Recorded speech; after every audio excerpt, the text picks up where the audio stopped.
how to fix Instagram community guideline violation. It's an easy process, so let's start.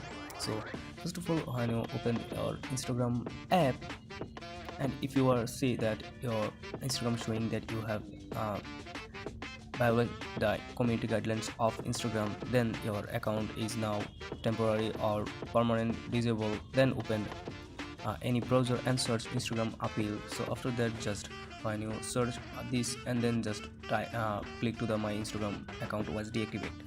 So just click to the I understand and wish to continue and type your name and then email address and your Instagram username and just type any reason that I will follow every community guideline in future, and then just attachment section, just attach your any photo and then just tick mark on then and just type your name and click to the send option. After that, your account will be solved. So that's the process I can fix Instagram community guideline violation.